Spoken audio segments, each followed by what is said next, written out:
Então, muito bem. Evangelho de João, capítulo 7, versículo 46. Diz assim o texto: Ninguém jamais falou da maneira como esse homem fala, declararam os guardas. Há muito tempo eu preguei sobre a voz de Jesus. Há muito tempo.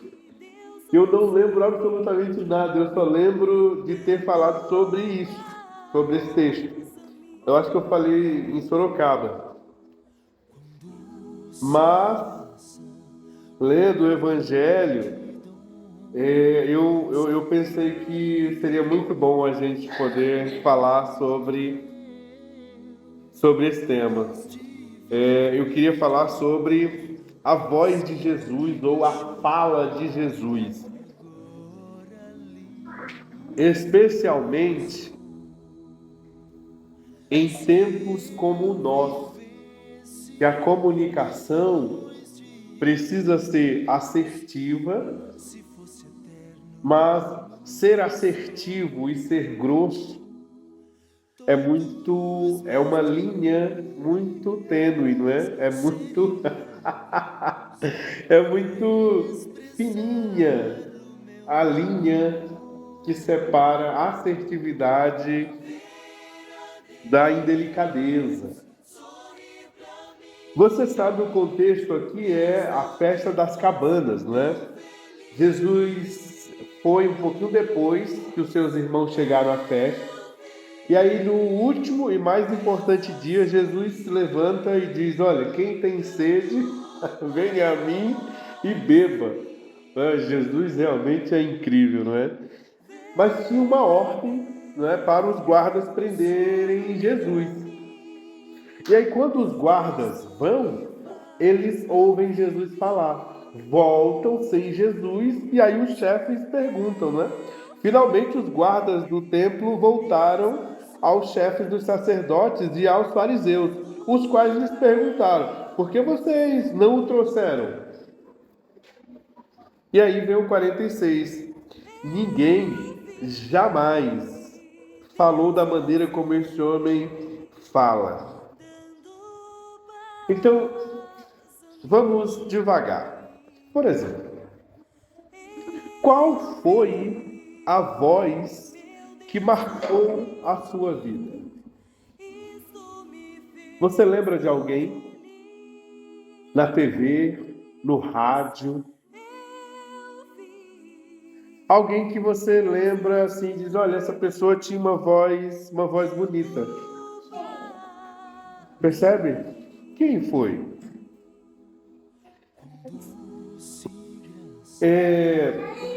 Eu lembro que lá no Nordeste a gente ouvia o radinho a pilha, porque não tinha energia elétrica, né? E aí o radinho a pilha, aí tinha lá o locutor, aquele locutor que de antigamente ele falava com a voz muito impostada. Hoje não se tem mais isso, porque não é nem mais exigido, enfim. Mas eu lembro que essa voz marcou, né? Aquela voz impostada que dizia a hora duas vezes, não é? Hoje isso não é mais assim um requisito. E é um problema, porque essa é a memória afetiva, mas a gente não pode reproduzir hoje, ou não é tão adequado. Mas o fato é que talvez você conheceu alguém que tinha uma voz assim bonita. Mas nada se compara à fala, à voz de Jesus. Aqui são inimigos que foram prendê-lo, mas ao ouvi-lo decidiram arriscar, inclusive, o cargo e a própria vida, não prendendo, não colocando em prática o pedido, a ordem de seus superiores. Tudo isso porque eles ouviram Jesus falar. E aí a gente vai responder a seguinte pergunta: o que encontramos na fala de Jesus? A voz, a gente sabe, a gente canta, né? Que doce voz tem meu Senhor, não é? Uma voz doce, mansa, suave. Isso aqui é fato, não é? Mas o que que a gente encontra então na fala de Jesus? E aí nós vamos respondendo devagarzinho.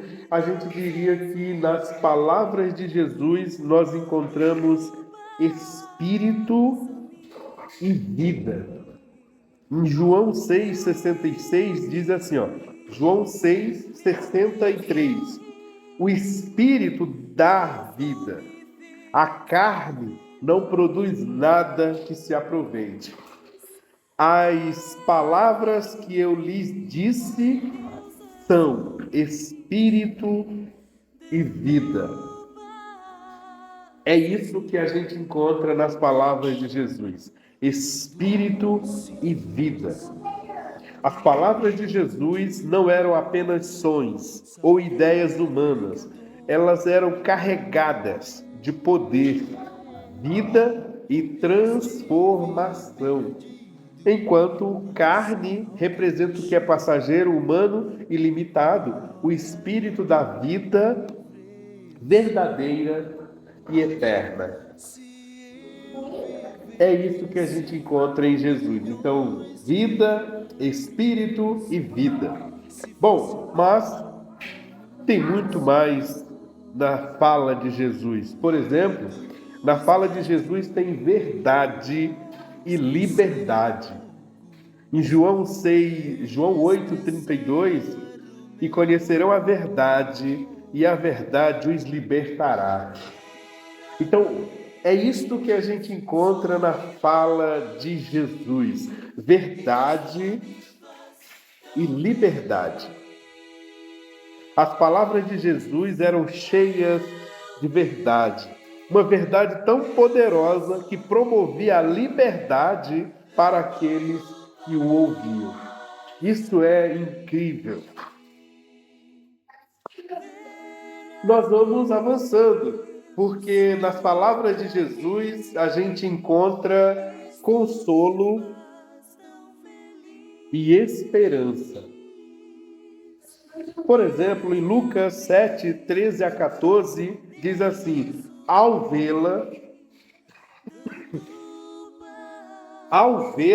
o Senhor se compadeceu dela e disse: Não chore. Depois, aproximou-se e tocou no caixão, e os que carregavam pararam.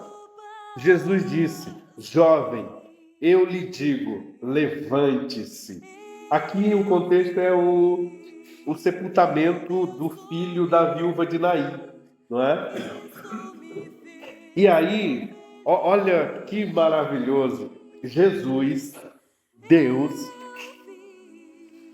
é o único habilitado, é o único que pode dizer para uma mãe que já havia perdido o marido e agora perdeu também o filho, mas Jesus é o único que pode dizer para ela: mãe, não chore.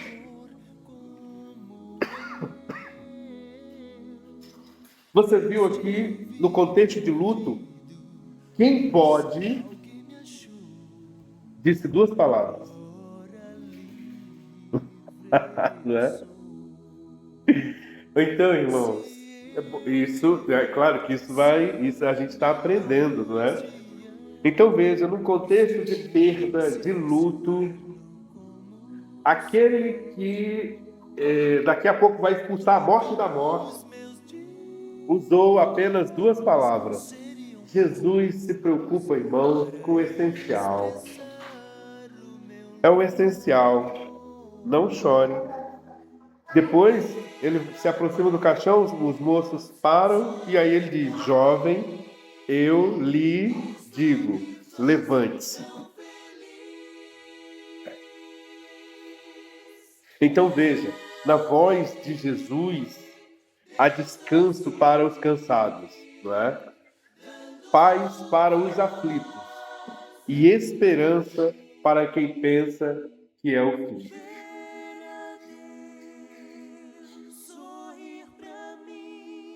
Ainda, nas palavras de Jesus, nós temos um chamado à mudança e ao amor. E aqui a gente fecha com oito características da fala de Jesus de forma muito rapidinha, né? Então, na fala de Jesus existe um chamado à mudança e ao amor. Veja, o mesmo texto que a gente usou no início. Os guardas dizem assim: olha, ninguém jamais falou da maneira como esse homem fala.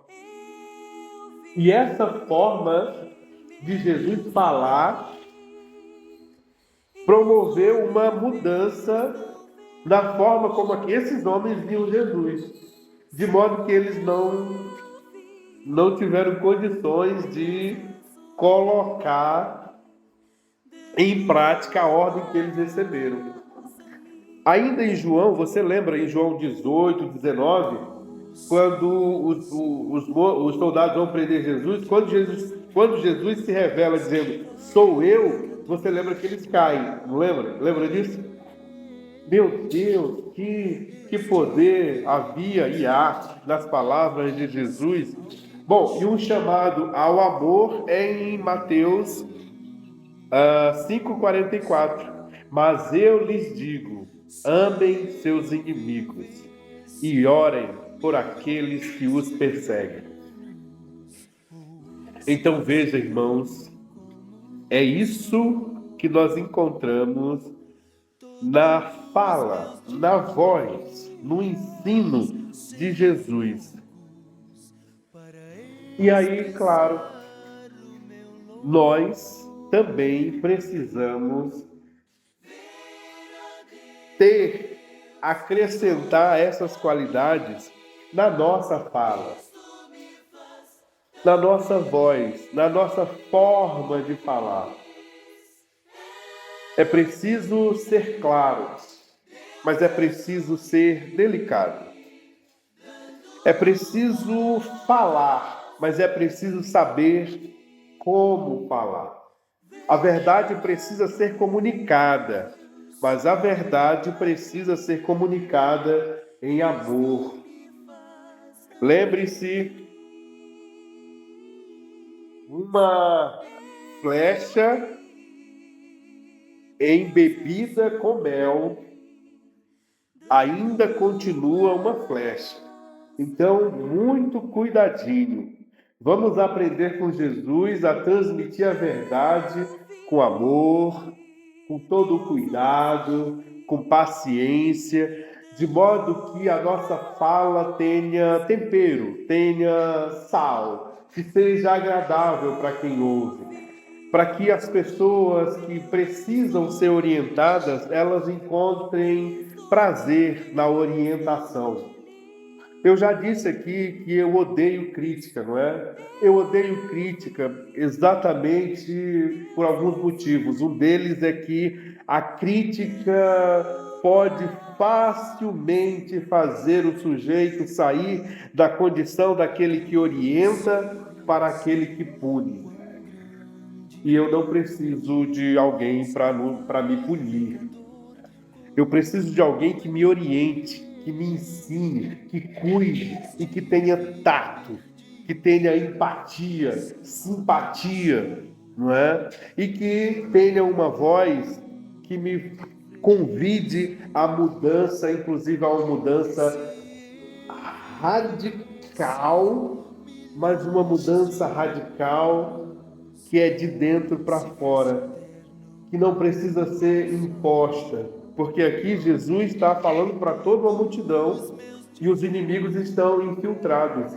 E Jesus, sem direcionar-se a eles diretamente, eles ouvem e dizem, olha, vamos mudar de missão hoje. Não vai dar. Como é que a gente prende um homem desse?